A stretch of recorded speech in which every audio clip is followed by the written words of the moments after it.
अस्सलामुअलैकुम and a very good morning. जागो लाहौर में आप सबको खुश आमदीद कहते हैं। जनाब हंसी मुस्कुराती खूबसूरत सी सुबह के साथ मैं हूं मुनीबास, इस उम्मीद के साथ कि आप लोग इस वक्त जहाँ कहीं भी होंगे खैरियत से होंगे।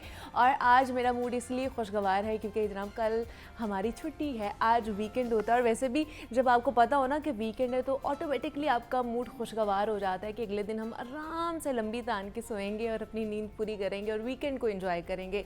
लेकिन उससे पहले आज हम बात करेंगे हमारी और आपकी हॉबीज़ के मुतालिक, और ये कि इस मसरूफ़ ज़िंदगी में इसके लिए वक्त कैसे निकालेंगे, क्योंकि मसरूफ़ियात की वजह से ना वर्किंग डेज़ में हमारे पास इतना टाइम नहीं होता कि हम थोड़ा सा भी टाइम अपनी ज़ात के लिए निकाल सकें। मगर वीकेंड हमारी हॉबीज़ के लिए बड़ा ही कह लें कि बेस्ट टाइम बन सकता है।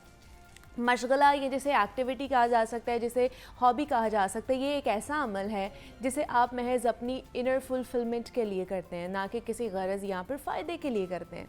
और एक्सपर्ट्स तो यहाँ तक कहते हैं कि कहीं वॉलंटरली काम करने को भी हम हॉबी के तौर पर तसव्वुर कर सकते हैं। और जो माहिर नफ्सियात हैं उनका ये कहना है कि हम महज किसी शख्स की हॉबी से एक शख्स की मुकम्मल शख्सियत का अंदाज़ा लगा सकते हैं। इसीलिए ये बज़ाहिर मामूली दिखने वाली चीज़ बहुत अहमियत रखती है अपने अंदर। ताहम हॉबी चुनते हुए ये ख़्याल ज़रूर करना चाहिए कि हम किस किस्म की हॉबी का चुनाव कर रहे हैं या फिर उसको सिलेक्ट कर रहे हैं, क्योंकि इसका हमारी शख्सियत पर डायरेक्ट इम्पैक्ट पड़ता है। और ज़िंदगी के हर फ़ैसले की तरह ये भी आपकी अपनी मर्ज़ी पर होता है कि आप किस किस्म की हॉबी अडॉप्ट करना चाहते हैं।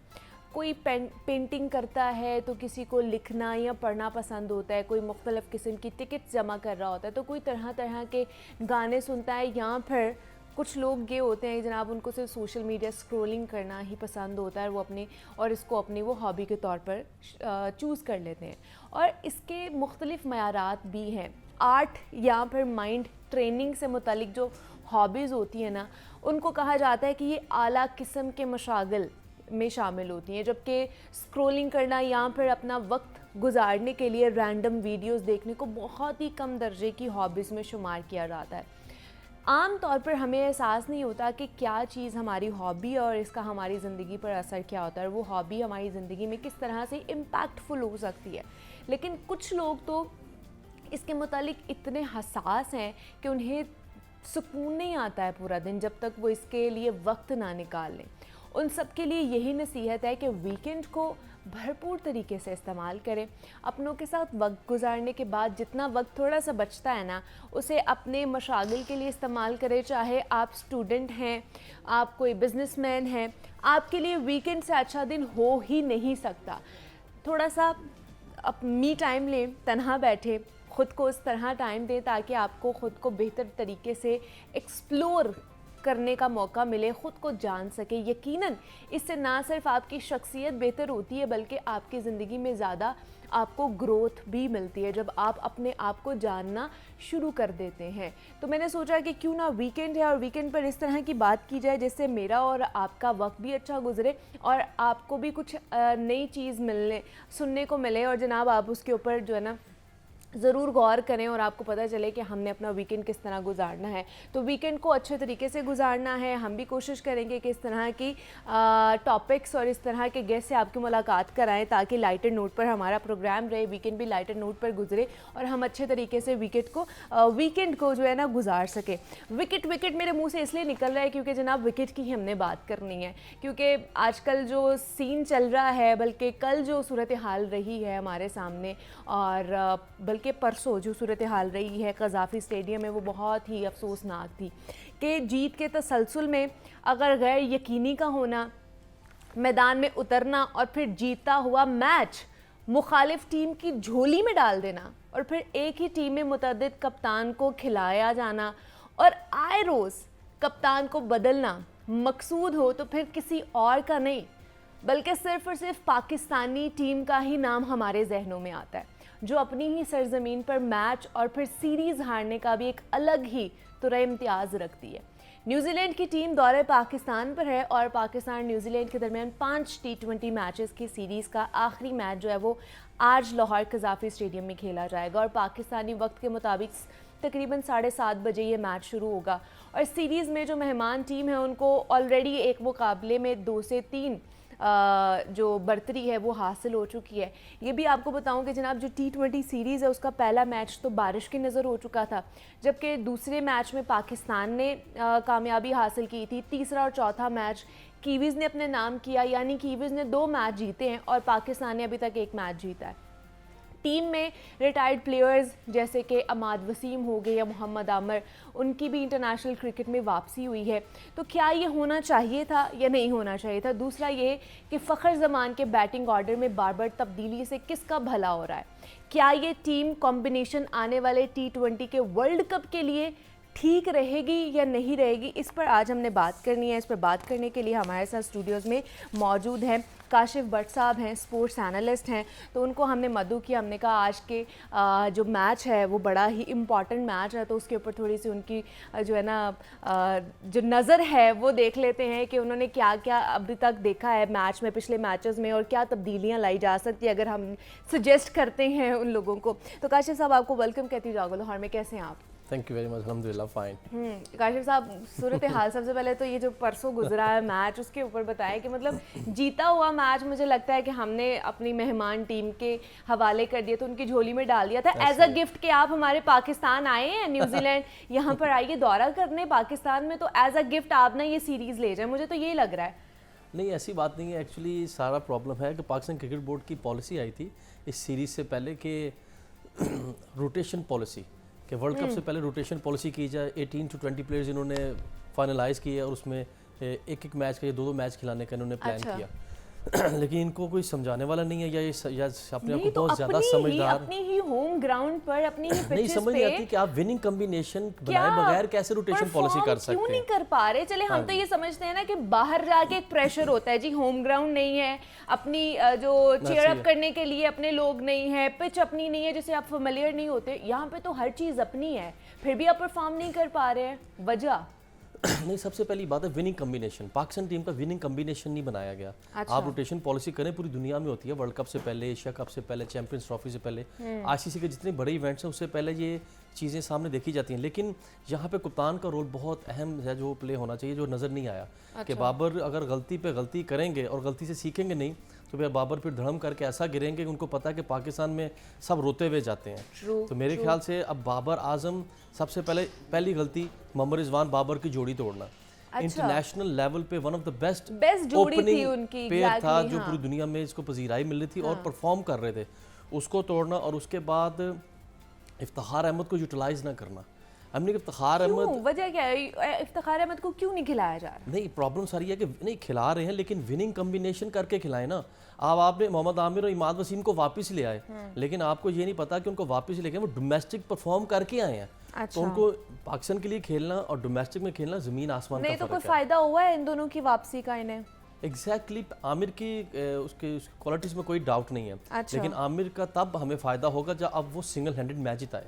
अच्छा। वो एक एक्सपीरियंस प्लेयर है, सीजन प्लेयर है, उसके आखिर कैरियर के 1-2 साल ही हैं। लेकिन अच्छा। उसका फ़ायदा तब होएगा कि उसके साथ वाले 10 साल जूनियर प्लेयर हैं, मोस्टली 10-10 साल का फ़र्क है। अब वो सिंगल हैंडेड 4 से 5 हर मैच में आउट करे। हाँ, 1-2 सब आउट कर रहे हैं। हाँ। एक आउट कर रहे हैं, 2 आउट कर रहे हैं, वो तो एक ऑर्डिनरी प्लेयर का और सुपरस्टार का डिफरेंस तो है ना। तो होना चाहिए, बिल्कुल ऐसे ही। आमिर साहब को out of the way without playing a single first class game, domestic game, PSL की परफॉर्मेंस उसको ले आए हैं। चलिए अच्छी बात है जी, पाकिस्तान को शायद फ़ायदा हो जाए वर्ल्ड कप में, लेकिन उसका मज़ा तब है कि वो इस आज के मैच में आज 3 से 4 5 आउट करे, सिंगल हैंडेड मैच जिताए और अपनी वर्थ करे कि मेरी सिलेक्शन प्रूव करे कि बिल्कुल ठीक हुई है और अब मैं सूटेबल हूँ पाकिस्तान के लिए, मैंने कम बैक किया है और अब मैं आउट करूँगा। और उसी तरह Babar Azam as a captain come back किया है। अच्छा। तो बाबर आजम को भी चाहिए कि भाईजान हमें आपसे रन चाहिए।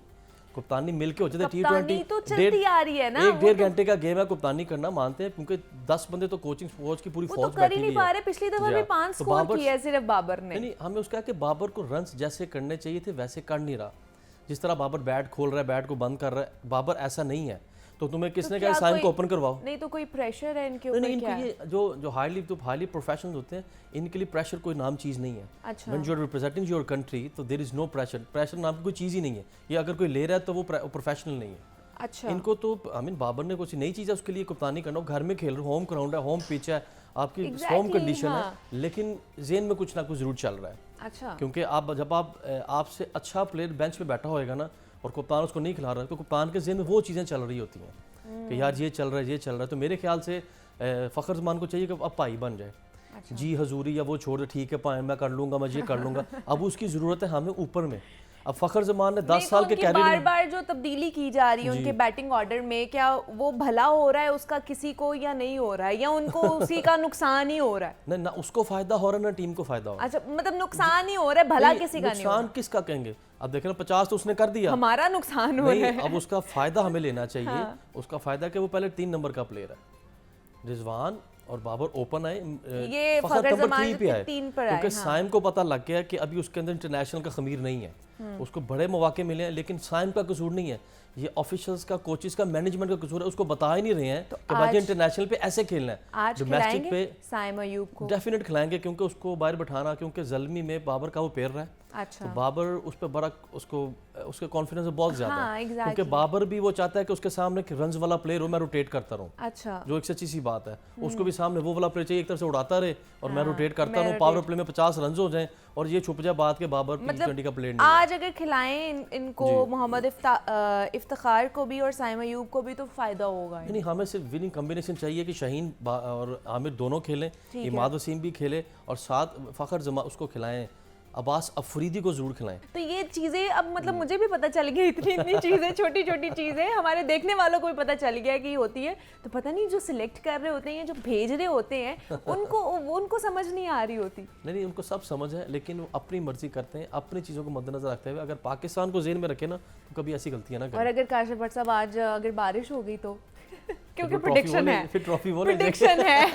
लेकिन मैच हो जाएगा। अच्छा, मैच हो जाएगा, क्योंकि मैच लेट इवनिंग में, तो फोरकास्ट है 4 बजे तक। कल भी तो बारिश थी ना। नहीं, स्टेडियम में जो फैसिलिटीज है ना, अच्छा, वो मैटर नहीं करती हैं। पाकिस्तान और मैच आज 95% पाकिस्तान मैच जीतेगा, क्योंकि आप पाकिस्तान वही टीम से जाएगा जो पहले T20 चले उम्मीद करें और दुआएं करें कि जनाब आज बारिश ना हो, और बारिश नहीं होगी तो ऑब्वियसली पाकिस्तान जो है वो मैच जीत सकता है, और अगर बारिश होगी तो फिर समझे कि हमने जो है ना गिफ्ट कर दी है वो ट्रॉफी न्यूजीलैंड की टीम को, और वो घर वापस रवाना हो जाएंगे। तो हमारे साथ काशिफ भट्ट साहब मौजूद थे। भट्ट साहब, बहुत शुक्रिया आपके वक्त का कि आप यहाँ पर आए, स्पोर्ट्स एनालिस्ट थे, और आज के मैच के हवाले से हम बात कर रहे थे किस तरह की परफॉर्मेंस होनी चाहिए हमारे प्लेयर्स की, और आगे आने वाला जो T20 वर्ल्ड कप है उसमें किस तरह हम क्या इसी परफॉर्मेंस के साथ जाएंगे या मज़ीद हमें बेहतर करनी चाहिए। तो यहाँ पे एक छोटी सी ब्रेक लेते हैं, मिलते हैं इस ब्रेक के बाद।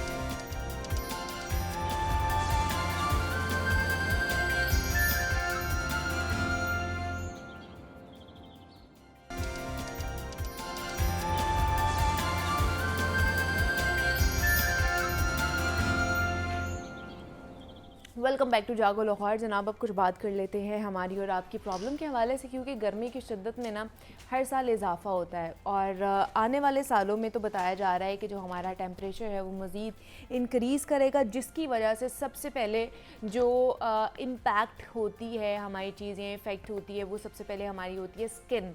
हमारी बॉडी के जो एक्सपोज्ड एरियाज़ होते हैं, जैसे फेस हो गया, हाथ पैर, इस तरह की चीज़ होगी, ये सबसे पहले जो है ना ये एक्सपोज्ड होते हैं और ये इफ़ेक्ट भी होते हैं। तो जनाब, गर्मी के मौसम में हमने अपने आप को किस तरह जो है ना इससे बचाना है, और अल्ट्रा वायलेट रेज से हमने किस तरह बचाना है, इस पर आज हमने बात करनी है। हम अपने स्किन का ख्याल किस तरह रख सकते हैं, ख़ास तौर पर गर्मी में, और ये जो टेम्परेचर बढ़ता जा रहा है, स्किन बर्न हो जाती है, और क्योंकि हम लोग बहुत सारी जो ख़वातीन हैं वो सन ब्लॉक का इस्तेमाल नहीं करती हैं, और उसके बाद स्किन बर्न हो जाती है, उसके निशान पड़ना शुरू हो जाते हैं और उन्हें समझ नहीं आती कि ये हो क्यों रहा है। तो मुख्तलिफ़ चीज़ें हैं इसके ऊपर हमने आज बात करनी है। उस पर बात करने के लिए हमारे साथ डॉक्टर कवल जवाद मौजूद हैं, जो कि क्लिनिकल डर्मेटोलॉजिस्ट हैं। डॉक्टर साहब, आपको वेलकम कहती हूँ जागो लाहौर में। कैसी हैं आप? Thank you so much. मैं ठीक हूँ, आप कैसी हैं? मैं भी बिल्कुल ठीक ठाक। डॉक्टर कवल, जिस तरह की गर्मी आजकल पड़ रही है, लेकिन बारिश भी होती है, लेकिन फिर भी सूरज पूरी आबोताब के साथ चमक रहा होता है। बिल्कुल। तो अल्ट्रा वायलेट रेज जो हमारे फेस पे पड़ी हो रही होती हैं, यहाँ पर जो एक्सपोज्ड एरियाज़ हैं हमारे, वो ज़्यादा इससे इफ़ेक्ट हो रहे होते हैं। तो क्या स्किन कैंसर होने के चांसेस ज़्यादा हो जाते हैं? बिल्कुल, जैसे जो एशियन स्किन की टोन है वो वैसे भी ज़रा ज़्यादा सेंसिटिव है। अच्छा। अल्ट्रा वायलेट जो हमारी रेजेस हैं, चाहे वो सन रेजेस हों या वो अगर आप जिस तरह से स्टूडियो लाइट्स हैं इनकी रेजेस हों, या बहुत सारे लोग कंप्यूटर लैपटॉप्स पर बहुत फ्रीक्वेंटली काम करते हैं। आपको पता है अब हर चीज़ ही हम लोग कोशिश करते हैं कि लैपटॉप्स पर, मोबाइल स्क्रीन्स पर, इन चीज़ों पर शिफ्ट हो गया। तो ये सब रेजेस हैं, ये सब हमारी स्किन के लिए डेंजरस होती हैं।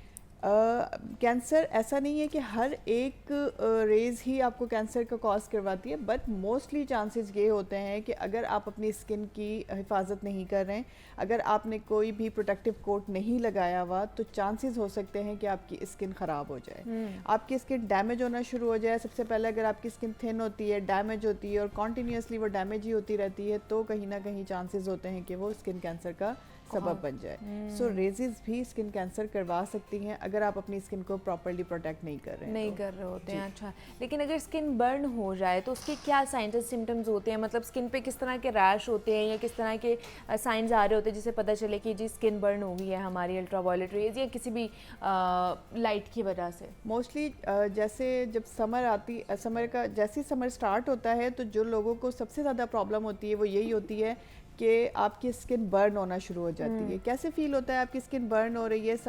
फॉर सपोज आप किसी धूप वाली जगह से आएँ, या आप बाइक पे ट्रैवल कर रहे हैं, या आप किसी भी ऐसी जगह पर आप जा रहे हैं, रिक्शे में हैं, बस में हैं, किसी भी चीज़ में हैं, और आपको ये फील होता है कि आपकी स्किन रेड होना शुरू हो गई है, आपकी स्किन पर हल्की सी बर्निंग, जलन स्टार्ट हो गई है।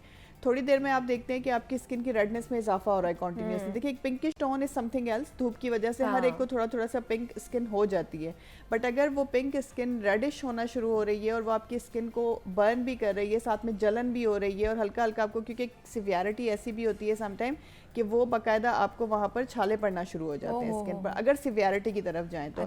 अदरवाइज वो स्किन आपकी पिंक टोन से रेड में कन्वर्ट होगी और रेड से वो ग्रे जोन में चली जाएगी। सो अगर ऐसे कोई भी साइन सिम्टम्स आपको धूप के सामने या चूल्हे के सामने से आने के बाद या फिर कोई भी केमिकल यूज़ करने के बाद फील होते हैं, तो आप इसे यही समझेंगे कि आपकी स्किन बर्न होना स्टार्ट हो गई है। आपकी स्किन बर्न हो गई है, और एक मरतबा जब आपकी स्किन की सुपरफिशियल लेयर, बिकॉज हमारी स्किन की 3 लेयर्स होती हैं, सो सुपरफिशियल लेयर सबसे ज़्यादा प्रोटेक्टिव होती है, बिकॉज उसने सब चीज़ों को फेस करना होता है। अगर वो एक दफ़ा बर्न हो जाती है तो पूरी स्किन आपकी सेंसिटिव हो जाती है। अच्छा, जी, और अंदर वो तक क्या दोबारा से रीग्रो करती है कि नहीं करती? कर जाती है, बट उसकी सेंसिटिविटी इंक्रीज हो जाती है। लाइक जो चीज़ें पहले आपकी स्किन को ख़राब नहीं कर रही होती थी, वो अब डैमेज करना शुरू कर देती हैं। सो बेहतर यही है कि ऐसी नौबत आने से पहले ही आपको अपनी स्किन को प्रोटेक्ट कर लेना चाहिए।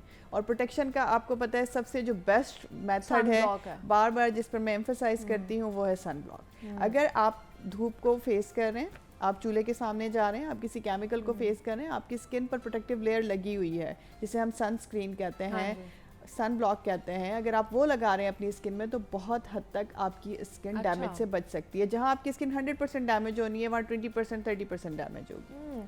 अच्छा, क्या अब जैसे बहुत से लोग हैं वो इतना एक्सपेंसिव सन ब्लॉक नहीं यूज़ कर सकते हैं, वो किसी भी कॉस्मेटिक शॉप पे जाते हैं और वो कोई भी सन ब्लॉक लगाना शुरू कर देते हैं, तो क्या ऐसा हो सकता है कि उसके अंदर स्टेरॉइड्स मौजूद हो, ऐसे केमिकल्स मौजूद हो जो उनको रिएक्ट कर रहे हैं या उनकी स्किन उसके साथ उससे ख़राब हो जाए?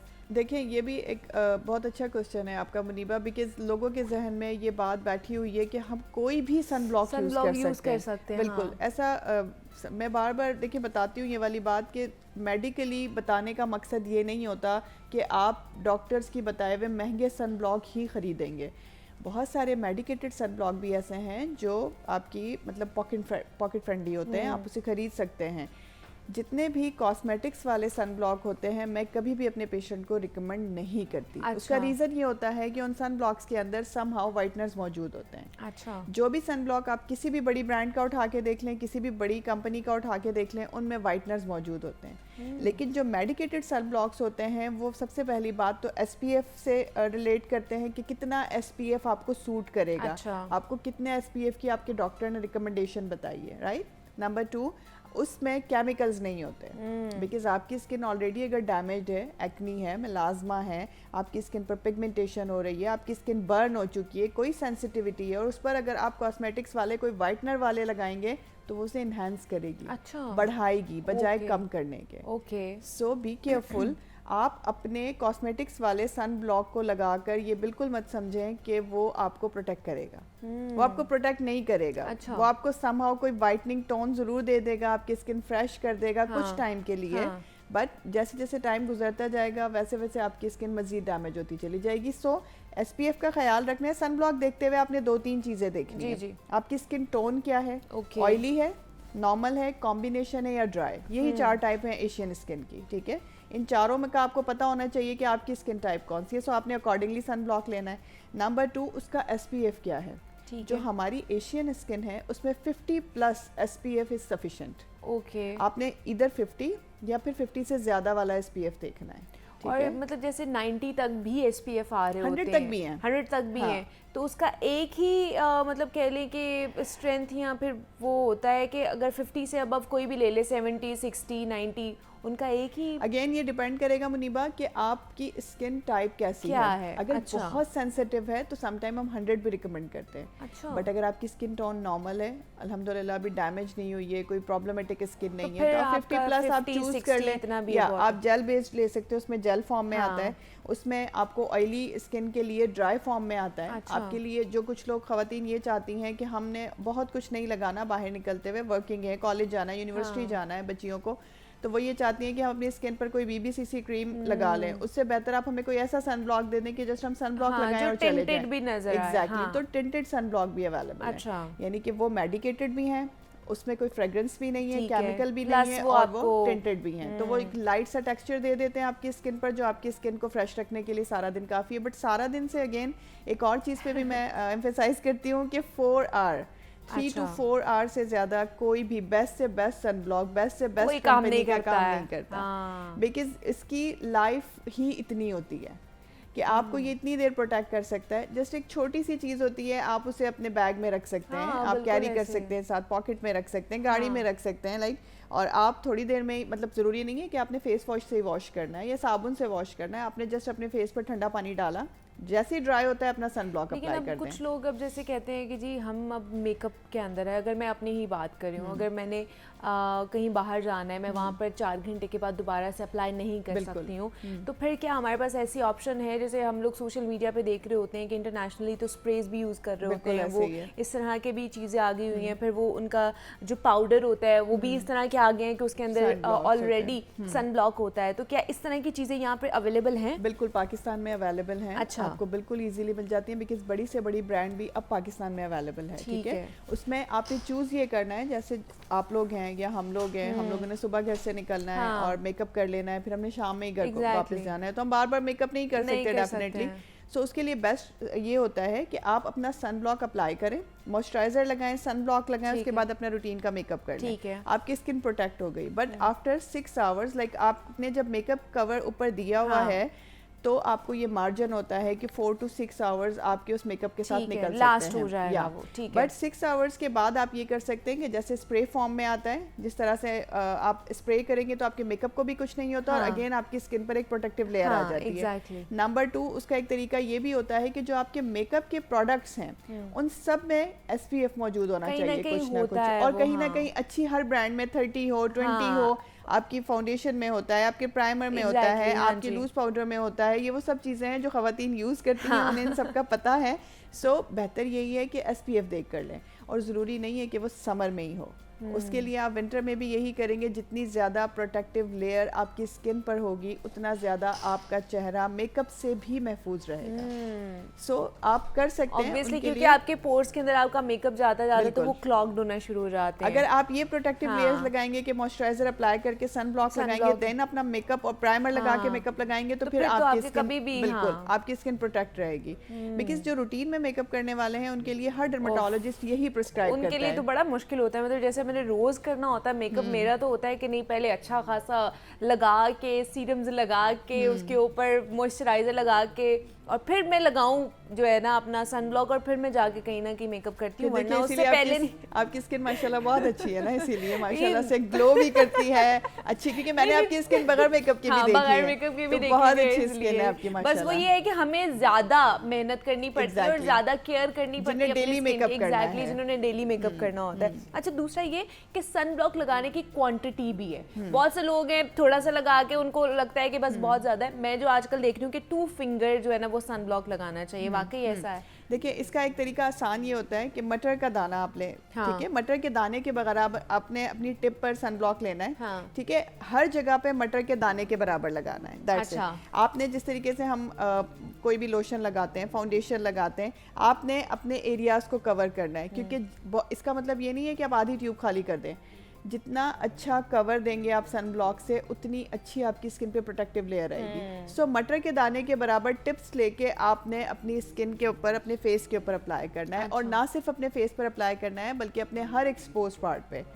एक अगर आपकी नेक भी खुली रहती है तो नेक पे भी अप्लाई करेंगे, आपके हाथ, आपके पाँव, क्योंकि गर्मियों में आप देखें क्या होता है कि इन सब चीज़ों में हम ध्यान रखते हैं अपने फेस का सबसे ज़्यादा, बट सबसे ज़्यादा टैनिंग कहाँ होती है? हमारे हाथ पाँवों पे, बिकॉज हम लोग जैसे रूटीन में ड्राइव करते हैं तो सबसे ज़्यादा मुझे ये प्रॉब्लम होती है, क्योंकि अगर ग्लव्स यूज़ ना करूँ इन सब प्रोटेक्शन के बावजूद भी, तो हाथों का कलर कंपैरेटिवली इतना डार्क हो जाता है, टैनिंग हो जाती है कि वो फिर आपको फील होता है बाकायदा कि किसी और के हाथ लगाए हुए ऐसे ही है, वो दिल ही नहीं करता अपने हाथ देखने को। एग्जैक्टली, तो हाथ और पाँव को भी प्रोटेक्ट करना चाहिए, उसकी भी प्रोटेक्शन बहुत ज़्यादा ज़रूरी है। बहुत सारे लोगों का ये कॉन्सेप्ट होता है कि हम सारा दिन घर में रहते हैं, हमें सनब्लॉक की ज़रूरत नहीं है, तो ये भी एक मिथ ही है।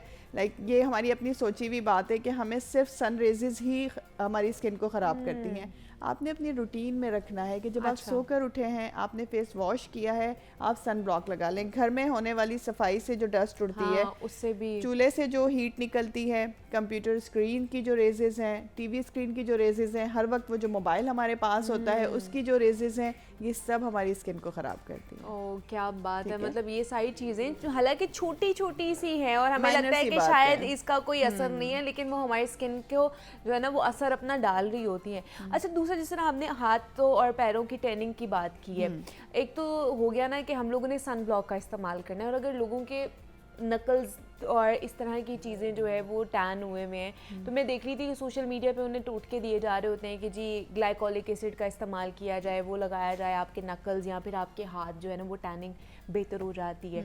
करना चाहिए कि नहीं करना चाहिए? बिल्कुल कर सकते हैं। देखिए उसमें कॉन्सेंट्रेशन अगेन डिपेंड करती है। ग्लाइकोलिक एसिड आपकी पिगमेंटेशन को रिमूव करता है, लेकिन आपको सबसे पहले फिर यही पता होना चाहिए कि कहीं ऐसा ना हो कि एक्सेसिव यूज़ की वजह से आप अपनी स्किन को बजाय क्लीन करने के बर्न कर लें, बिकॉज ग्लाइकोलिक एसिड एक एसिड है। सो कॉन्सेंट्रेशन कितनी है उसमें ग्लाइकोलिक की, ये आपको देखना होता है। बेहतर अगेन वो ये कि आप अपने डॉक्टर को कंसल्ट करें, एक दफ़ा कंसल्ट कर लें अपने किसी डर्मेटोलॉजिस्ट को, अपनी स्किन टाइप का पता करवा लें, और फिर आप अपनी स्किन पर ग्लाइकोलिक एसिड भी लगा सकते हैं, लैक्टिक एसिड भी लगा सकते हैं, और सैलिसाइलिक भी लगा सकते हैं।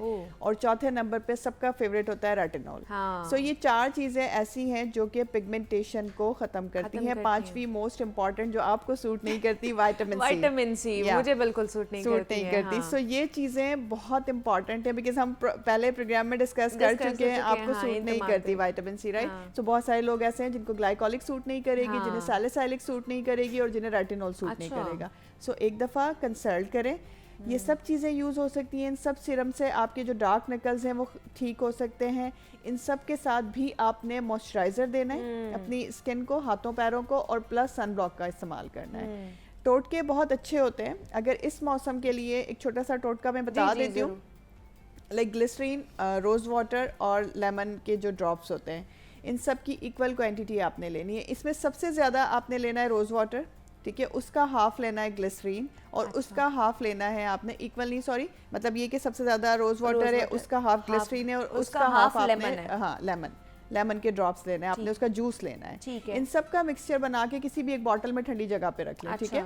जितनी मरतबा भी आप उसे यूज़ करेंगे उसका कोई नुकसान नहीं है। ना सिर्फ ये ब्लीचिंग करवाता है, मॉइस्चराइज करता है आपकी स्किन को, बल्कि आपकी स्किन को डैमेज होने से भी प्रोटेक्ट करता है। तो ये can we use on our face?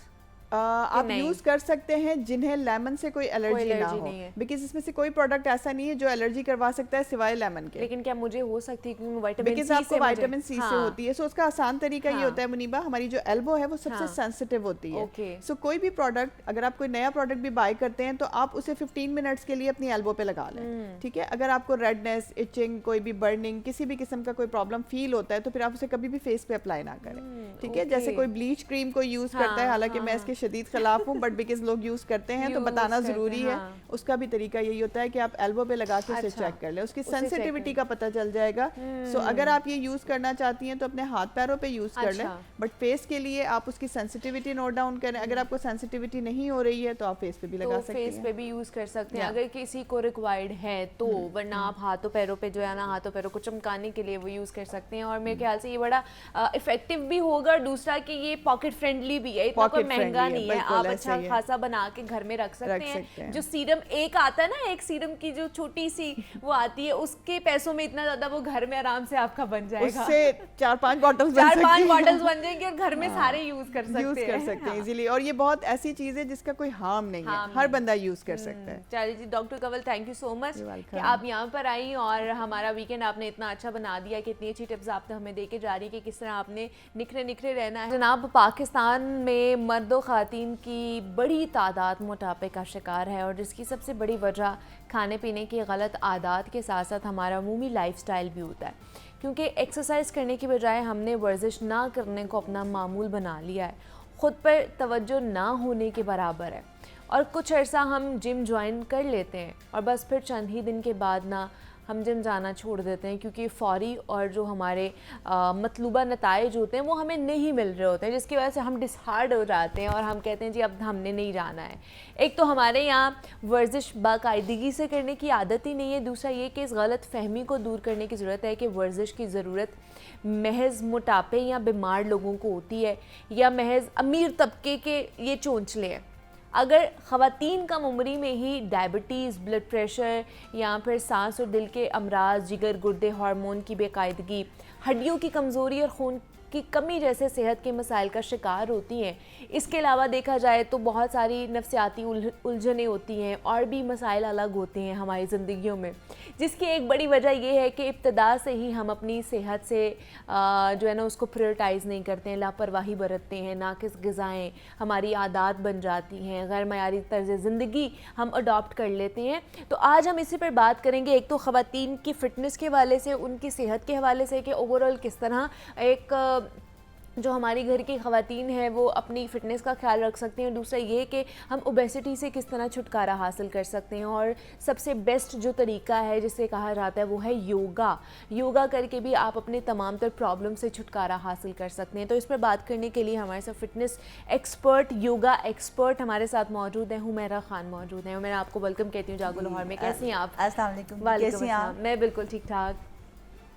Humaira, आज हमने ओबेसिटी के हवाले से, मोटापे के हवाले से बात करनी है और ख़ासतौर पर ख़वातीन के हवाले से हमने बात करनी है कि वो अपनी ज़िंदगी में किस तरह एक तो खुश रह सकती हैं, दूसरा ये कि वो फ़िट कैसे रह सकती हैं। मुझे लगता है अगर फ़िट रहेंगी तो ज़्यादा खुश रहेंगी। बिल्कुल। एक्चुअली जो बीमारियां बढ़ती जा रही हैं और जो वेट गेन हो रहा है ना, वो इसीलिए कि हमारे डाइटरी हैबिट्स, सेडेंटरी लाइफस्टाइल और स्ट्रेसफुल लिविंग, अगर हम इन पे काम करें ना, अगर इनको क्योर करना शुरू कर दें तो फिर आप देखेंगे किस तरह हम बीमारियों से बच सकते हैं। एक्चुअली हमने ना अपनी लाइफ से बिल्कुल भी फिटनेस को निकाल दिया है कि हम कोई एक्टिव लाइफस्टाइल की तरफ आएँ। अगर हम एक्टिव लाइफस्टाइल की तरफ आ जाएंगे, अच्छा जब हम एक्टिव लाइफस्टाइल की बात करते हैं तो माइंड में आ जाता है कि आप अब सब काम छोड़ के जिम जाएं, लेकिन योगा में ऐसा बिल्कुल भी नहीं है। योगा में आप छोटे छोटे स्टेप्स लेके, छोटी छोटी ब्रीदिंग करके इस तरह से अपनी लाइफ को बदल सकते हैं कि आप खुद हैरान हो जाएं। बहुत बड़े बड़े मिरेकल्स छोटे छोटे स्टेप्स और छोटे छोटे मूव्स के साथ। योगा का यही फायदा है कि बस आप अपनी खिड़की खोलें और बस एक मैट बिछाएं और लाइट मूव्स करें।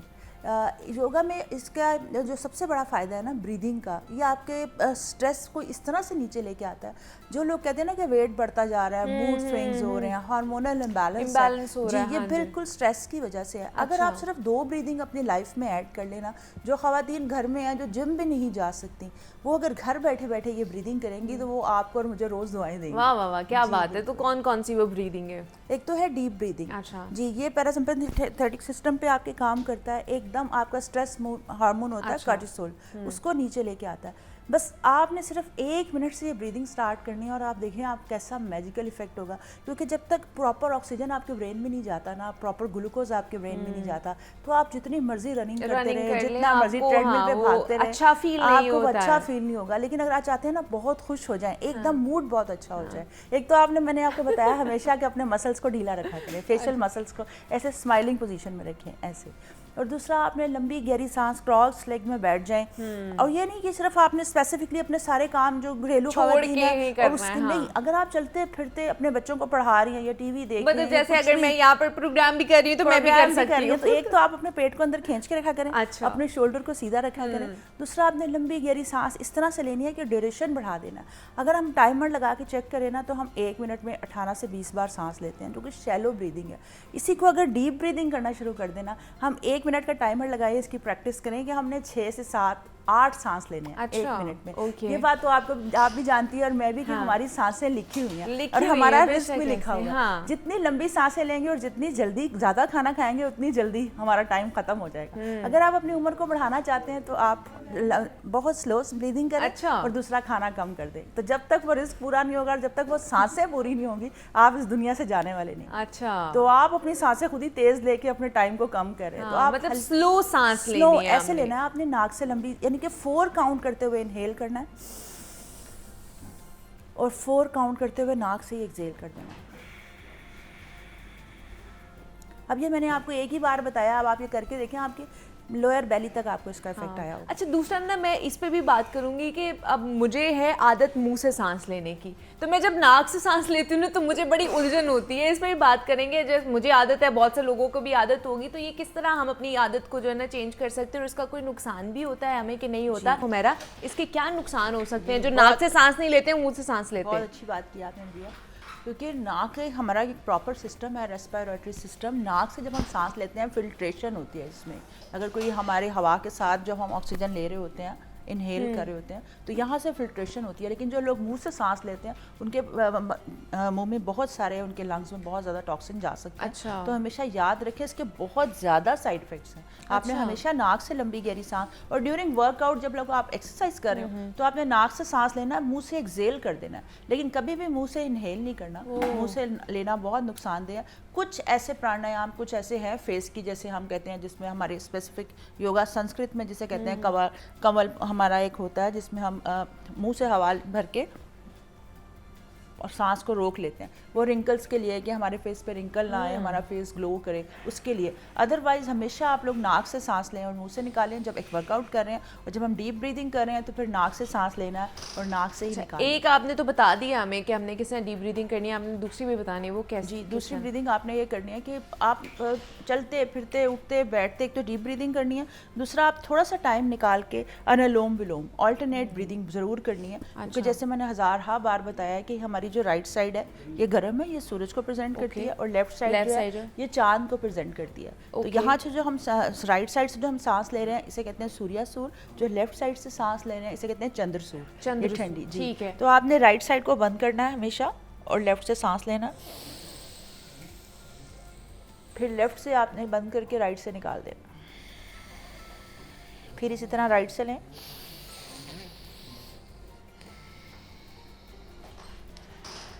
और लेफ्ट से निकालें। ये 5 मिनट का टाइमर लगा के हर नमाज के बाद इसकी आदत बना लें। आप देखिएगा आपकी बॉडी में कोई बीमारी का सेल नहीं रह सकता, आपको स्ट्रेस नहीं हो सकता, आपको कभी हेडेक नहीं होगा, इंसोम्निया नहीं होगा, क्योंकि प्रॉपर ऑक्सीजन जाएगी। दूसरा ये ठंडा और गर्म का जो हमारा कॉम्बिनेशन है, एक तरफ गर्म है, जब आपकी बॉडी में हीट बढ़ जाएगी तब भी प्रॉब्लम्स हैं, जब ठंडक बढ़ जाएगी तब भी प्रॉब्लम्स हैं। जिन लोगों का बहुत ज़्यादा कफ बनता है, जैसे आप कह रही ना हर वक्त इन्फेक्शन रहता है, चेस्ट इन्फेक्शन जिन लोगों को रहता है, वो इसीलिए कि ठंडक बड़ी होती है, और जिन्हें बहुत ज़्यादा एसिडिटी होती है, हाई ब्लड प्रेशर, सर दर्द बहुत रहता है, उनको पित्त बढ़ जाता है, गर्मी बढ़ जाती है। तो वो हम एक अपने नॉस्ट्रिल का इस्तेमाल कर रहे होते हैं। अगर आप ये इसको यूज़ करना शुरू कर देंगे ना तो आपका बैलेंस होना, पित्त भी बैलेंस होगा और कफ भी बैलेंस, क्योंकि वाता पित्ता और कफा के साथ हम इसमें इलाज करते हैं योगा। क्या बात है। और दूसरा जो खवातीन के हवाले से मैं बात करी थी, तो समझे कि एक गिफ्ट है। आप कुछ करें, आप जिम जा रहे हैं या वॉक कर रही हैं या जॉगिंग कर रही हैं, कुछ भी कर रही हैं, आप एक पोज अपनी लाइफ का हिस्सा बना लें। और हमें आदत नहीं होती, हम कहते हैं किस तरह, जिस दिन कभी योगा स्टार्ट करेंगे, कभी जिम ज्वाइन करेंगे तो करेंगे। आपने बटरफ्लाई पोज को अपनी जिंदगी का हिस्सा बना लेना। बटरफ्लाई भदर आसना कहते हैं, बटरफ्लाई पोज। दोनों पाँव को, मैंने आपको बताया था कि वो पिक्चर में भी अभी दिखाएंगे बटरफ्लाई पोज। आपने दोनों पाँव को जोड़ के अपनी दोनों लेग्स को तितली की तरह, जैसे तितली अपने अच्छा, विंग्स को हिलाती है ना, इस हाँ। तरह से। ये मेल फीमेल दोनों के लिए इतना बेहतरीन है। ये आपके पैल्विक रीजन के लिए, ये आपकी ओवरीज के लिए, ये आपकी यूट्रस के लिए, ये आपके ब्लैडर के लिए, मेल फीमेल दोनों के अच्छा, लिए। दोनों सारा के लिए? ब्लड का फ्लो, जी आपके ब्लड का फ्लो आपके पैल्विक रीजन में आता है। हमारे जो बेली बटन है ना, इसके नीचे हमारी 5 वायु होती हैं। हमारा जो यूरिनेशन का सिस्टम है, मेंस्ट्रुएशन का सिस्टम है, सारे रिप्रोडक्टिव ऑर्गन्स हमारे, तो 5 वायु इसके नीचे हैं। जब आप ये सिर्फ एक बटरफ्लाई पोज करते हैं ना, तो हमारे बेली बटन के नीचे वाले 5 वायु जो है वो उसके लिए बहुत ज़बरदस्त अच्छा। है। देखने में ये बहुत हल्का सा पोज लगता है कि लाइट सा, लेकिन जब आप करना शुरू करेंगे, अपनी लेग्स को मूव 2 मिनट से स्टार्ट करें, बढ़ाते बढ़ाते। आप कोई एक्सरसाइज नहीं करती हैं, आपको कोई रूटीन नहीं है। एक तो आप ब्रीदिंग आज से स्टार्ट कर दें मेरे कहने पे, और दूसरा आप लोग बटरफ्लाई पोज नमाज के बाद ही, बेशक जान नमाज पे बैठ के अपने दोनों पाँव को पकड़ के बटरफ्लाई पोज करना शुरू कर दें। मतलब पाँव को साथ मिला के इस जी, तरह। बटरफ्लाई पोज हाँ। जमीन पे बैठ के, वो मैंने ठीक पिक्चर है। दी है, वो आप हाँ, देख वो लीजिएगा। साथ साथ चलेगी भी, ठीक है। और उसमें जब आप अपनी दोनों लेग्स को मूव करेंगे ना, आपकी जो इनर थाइज होती है ना, यहाँ पे आपके विटामिन्स और मिनरल का डिपॉजिट होता है। तो यहाँ का स्ट्रेच बहुत ज़रूरी है, ब्लड स्ट्रीम में मिलाना इसको बहुत ज़रूरी है। तो जिन्हें हार्मोनल इम्बैलेंस है, ख़वातीन को जिनका साइकिल डिस्टर्ब है, हाँ। बस 3 मिनट से स्टार्ट करें, 3 मिनट से बढ़ाते जाएं। कोई रिजीम आप कर रहे हैं, कोई फिटनेस रिजीम आप कर रहे हैं या नहीं कर रहे, तो आज से इसको इसमें शामिल कर लें, बटरफ्लाई पोज को, और दूसरा डीप ब्रीदिंग को, तो आप ठीक लोग है। हमेशा दुआएं देंगे। वाह जी वाह, मतलब ये जो है एक गिफ्ट है हमारे लिए आज जो हुमैरा में देके जा रही है। आज खासतौर से आप भी ख़वातीन शुरू कर दें। आप जब बैठिए, कुछ भी कर रहे हैं ना आप लोग, आपने लंबी सांसें लेनी है। जी, जितने लोग स्टूडियो में मौजूद हैं, अगर ये भी करना शुरू कर दें, अगर हम सिर्फ लंबी सांसें लिया करें ना, हमारा स्ट्रेस खत्म हो जाएगा। ये जो हम सड़कों पे देखें ना, दस्तों गिरफ्तार होते हैं सब लोग, और इतना गुस्सा बर्दाश्त हम में नहीं है, हॉस्पिटल्स भरते जा रहे हैं, इसकी वजह क्या है? स्ट्रेस है। और स्ट्रेस के लिए सबसे बेहतरीन है ये कि आप लंबी सांसें लें। और हुमैरा तो ऑक्सीजन कितने inhale- सालों से योगा करती आ रही हैं, इसलिए वो जब भी आती है ना तो बड़ी स्माइली फेस होता है और स्माइल करती रहती हैं। कभी भी इनको मैंने गुस्से में नहीं देखा। मतलब कभी होता है ना कि आपका वो मूड खराब होता है या इस तरह कुछ होता है, कभी मैंने इनको नहीं देखा। ये मेरे ख्याल से योगा का ही कमाल है। मेरी क्लास में मैं जब आती हूँ ना, तो अब मुझे तो 20-22 साल से क्लासेस दे रही हूँ, तो मैं जब क्लास में आती हूँ तो मेरी मेरी सारी क्लास मुझे कहती है कि मैम आप आती हैं पॉजिटिव एनर्जी लेके आती हैं, हमेशा स्माइलिंग फेस के साथ। तो कितने ही सब कुछ जिंदगी में चल रहा होता है, लेकिन जब आप ब्रीदिंग करते हैं तो उसका एहसास ही नहीं होता, आपका ब्रेन पे उसका इफेक्ट ही नहीं होता। अच्छा, और वो कभी भी आपको टाइम मिले आप कर सकते, जरूरी नहीं है कि आपने सुबह उठकर ही करना है। यही ना, ये हमारे लिए बहुत मुश्किल है। एग्जैक्टली, हम जब कहते हैं ना टाइम निकालेंगे इस काम के लिए, तो फिर कुछ नहीं होता। नहीं हो सकता। बस आप ना जब वॉशरूम में जाते हैं ना, वहाँ जो मिरर लगा है उसके ऊपर एक स्टिकी नोट लगा लें, डीप ब्रीदिंग।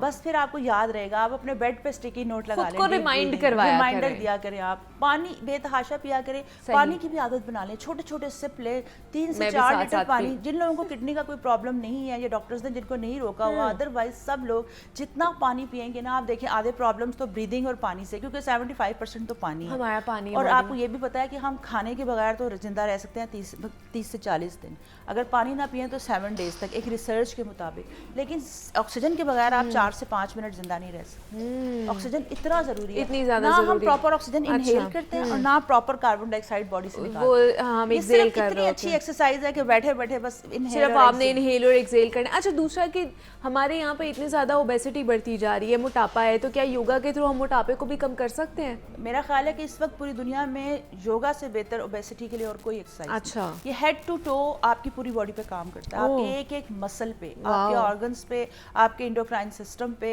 आपके पूरी बॉडी पे। जिस तरह से योगा का इफेक्ट है ना, इस तरह से कोई एक्सरसाइज नहीं कर सकते। अगर आप वॉक करते हैं तो आपकी नीज खत्म हो रही है, जिम जा रहे हैं तो अपनी बैकबोन और अपनी नी के प्रॉब्लम्स बढ़ते जा रहे हैं। तो ये तो इतना सेफ है ना, और इसमें आप किसी पर डिपेंडेंट भी नहीं है। बस आपने 2, 4, 5 मूव्स को अपना इस हिस्सा बना लेना है, ब्रीदिंग को, और उसके साथ आप 10 से 15 मिनट वॉक करें और साथ में आप योगा करते रहे, तो आपका वेट इतनी तेजी से कम होगा। अच्छा, ये एक ऐसा मिरेकल है कि आप, मैं तो अपने क्लास में माशाल्लाह और देखें ना, इसलिए तो देखें हुमैरा इतनी फिट है, हमसे भी फिट है, मुझे लगता है मेरे से भी फिट है। स्क्रीन पे तो खैर बहुत मोटी नजर आ रही होंगी, मुझे हमेशा स्क्रीन पे फेस अपना बहुत बड़ा लगता है, लेकिन ये है कि अल्हम्दुलिल्लाह जिन लोगों ने मुझे 15-20 साल पहले शोज में देखा होगा, वो आज भी देखेंगे, कंपैरिजन करेंगे कि मैं वैसी ही हूँ अल्हम्दुलिल्लाह, क्योंकि मैं हमेशा अपनी क्लास योगा कर रही हैं, पिछले 22-23 साल से योगा कर भी रही हैं और करवा भी रही हैं, तो इसलिए फिर आप फिट ही रहेंगी तो ज़्यादा बेहतर है। और इंशाल्लाह मेरे ख्याल से आपने आगे भी ऐसे ही रहना है। जी अल्हम्दुलिल्लाह, क्योंकि मैं सारी जिंदगी, मेरा तो ये हिस्सा है, मेरी तो दिन में 3 से 4 क्लासेस होती हैं। हाँ, तो वो तो फिर हो जाता है। क्या बात है। मैं रिक्वेस्ट करूंगी आपके प्रोग्राम के तवज्जुह से कि योगा को अपनी जिंदगी का हिस्सा बना लें।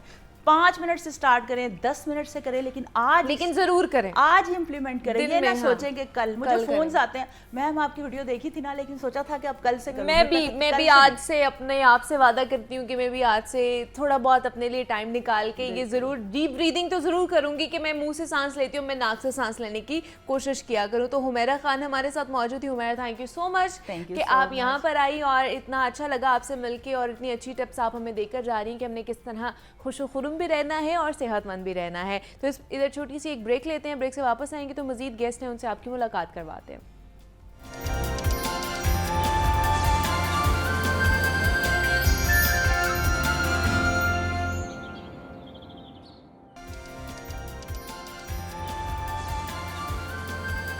बहुत ही खूब और बहुत ही टैलेंटेड जो कह लें कि नौजवान हमारे साथ इस वक्त मौजूद हैं, जो कि हमारे आज के शो को चार चांद लगाने वाले हैं। एक की आवाज़ तो आपने सुनी ली है, बहुत ही खूबसूरत आवाज़ है और क्या हाइट नोट पे वो गाते हैं। एतजाज़ बेग हमारे साथ मौजूद है। Aitzaz, thank you so much for coming और बड़ी अच्छी आवाज़ है आपकी माशाल्लाह।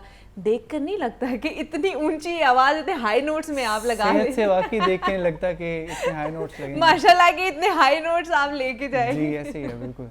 बस बाकी भी कॉम्प्लीमेंट ये देते हैं या मैं अच्छा ये आप भी दे रहे, बाकी भी देते हैं, अच्छा, इसलिए तो मैंने आपकी बात से पहले ही बात कर दी। हाँ। उसके बाद जनाब एहसन मलिक भी हमारे साथ मौजूद हैं, वो भी सिंगर हैं। और उसके बाद माहिन भट्ट हमारे साथ मौजूद है, जो कि गिटारिस्ट भी हैं और वोकलिस्ट भी हैं।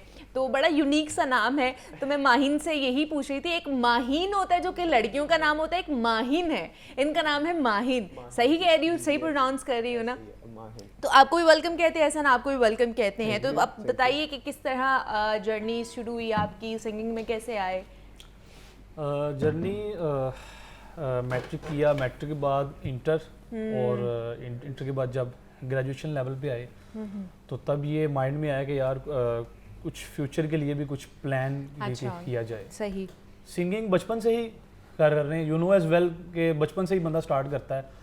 और स्टार्ट तकरीबन इस फील्ड में मुझे तकरीबन 2 इयर्स तकरीबन हो गए इस फील्ड में, यानी कि एज ए प्रोफेशनल लेवल पर। अच्छा। और तो अभी साथ साथ पढ़ाई भी चल रही है और सिंगिंग भी चल रही है, साथ साथ स्टडी भी चल रही है। That's good, that's good. तो एतजाज़ आप कैसे आए इसमें? बचपन से ही शौक था या बस एक्सीडेंटली आपने लैंड किया इसमें? अच्छा, इसमें कोई भी एक्सीडेंटली लैंड नहीं करता। अच्छा। इसमें आपको शुरू से अल्लाह ताला की खुदादाद सलाहियत कह लें आप इसे, तो वो होती है। इसलिए आप जब मैं बचपन से ही गा रहा था, शौक़ था इस चीज़ का, लगन थी एक चीज़ की, तो बचपन से शौक़ था, तो बढ़ते बढ़ते शौक़ कहाँ से कहाँ तक चला गया। क्या बात है। और कितने साल हो गए अभी तक आपको ये गाते हुए या प्रोफेशनली इस चीज़ को परसू करते हुए? प्रोफेशनली तो मुझे कोई 4-5 साल हो गए। अच्छा। और वैसे बचपन से तो 7 साल 8 साल स्टडी कर रहे हैं साथ या स्टडी कंप्लीट हो गई? मैं कंप्यूटर ग्राफिकल आर्टिस्ट हूँ। अच्छा जी, तो मेरी जॉब है वो, तो मैं कर रहा हूँ। ओके, मतलब बाय प्रोफेशन आप एक ग्राफिक आर्टिस्ट हैं और ये पैशन है आपका सिंगिंग? हाँ जी, पैशन है मेरा। चले, ये भी बड़ा एक कह लें कि यूनिक सा कॉम्बो है कि एक आप ग्राफिक आर्टिस्ट हैं और साथ ही साथ सिंगिंग भी कर रहे हैं। तो इस पर भी बात करेंगे, लेकिन अभी मैं माहिन की तरफ चलूँगी। माहिन, आप वोकलिस्ट भी हैं, गिटारिस्ट भी हैं, तो ये कॉम्बो कैसे आया और कब से शुरू किया आपने? बस ये रैंडम आया कॉम्बो। अच्छा। माइंड में, मतलब रैंडम ही आ गया ये आइडिया आया, कोई खुदादाद सलाहियत नहीं थी?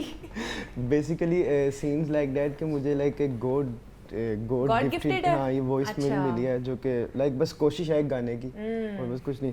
और बाकी शौक था इसका, लाइक इसको सीखूं और माशाल्लाह से सीखा। बस कोशिश है इसमें भी, बस अब कर रहे हैं। चलें, दैट्स गुड। तो स्टडी कर रहे हैं साथ साथ आप भी? साथ में। चलें, तो ऐसे फिर आप क्या सुनाएंगे हमें?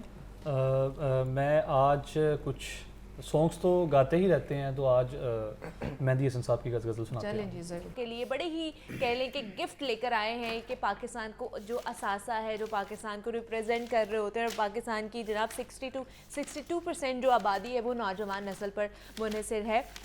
तो आज जो हमारे पास गेस्ट भी हैं, पहले भी जो गेस्ट थे वो भी यंग जनरेशन में से थे और वो पाकिस्तान को रिप्रेजेंट कर रहे होते, बड़ा अच्छा टैलेंट था। और अभी भी जो 2 गेस्ट हमारे पास मौजूद हैं, एक की तो आवाज़ आपने सुन ली है, माशाल्लाह माशाल्लाह बहुत ही खूबसूरत आवाज़ है। और आवाज़ क्यों ना ऐसी हो जब आपका घराना ही ऐसा हो कि जो पिछले कई सदियों से पाकिस्तान को रिप्रेजेंट कर रहा है और कवाली में एक मशहूर नाम उन्होंने रखा है, अपना मकाम बनाया है। तो करम शहबाज हमारे साथ मौजूद है। करम, आपको वेलकम कहती हूँ जागो लोहार में, बड़ी अच्छी आवाज़ है आपकी माशाल्लाह।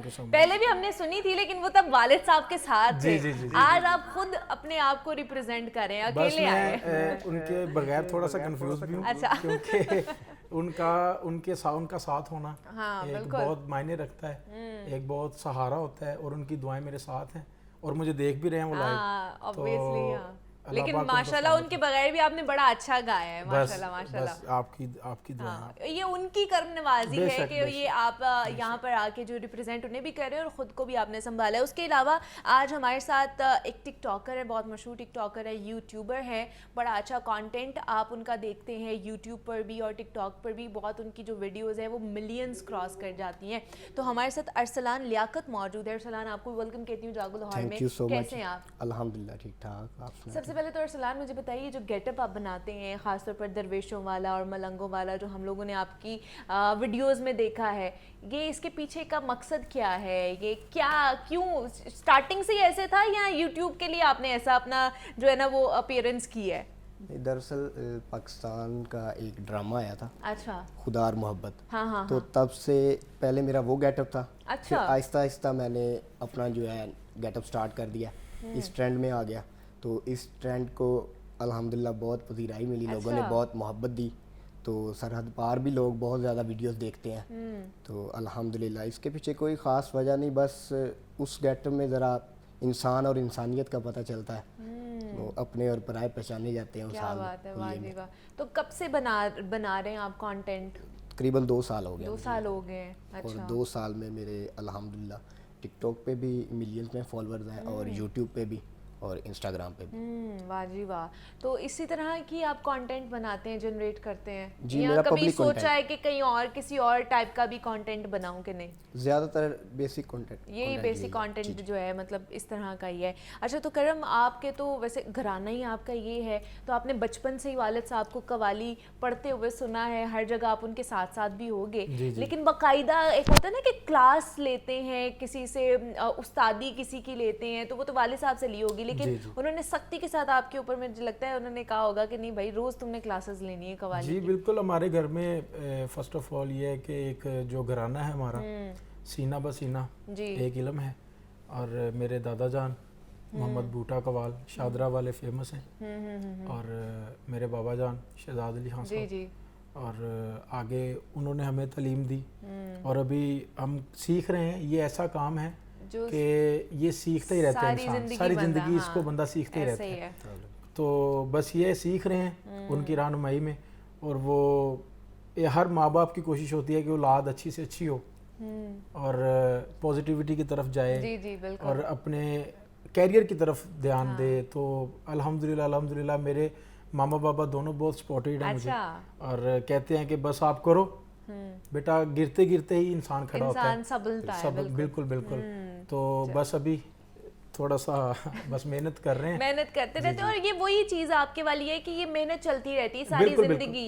ये इसमें ऐसा नहीं है कि कहीं फुल स्टॉप लग जाता है, इसमें ये वाला तो कोई है ही नहीं ना, तसव्वुर ही नहीं किया जा सकता। फर्स्ट ऑफ ऑल ये जो हमारी फील्ड है ना, ये मौसीकी की, इसमें फर्स्ट ऑफ ऑल देखा जाता है कि अदब,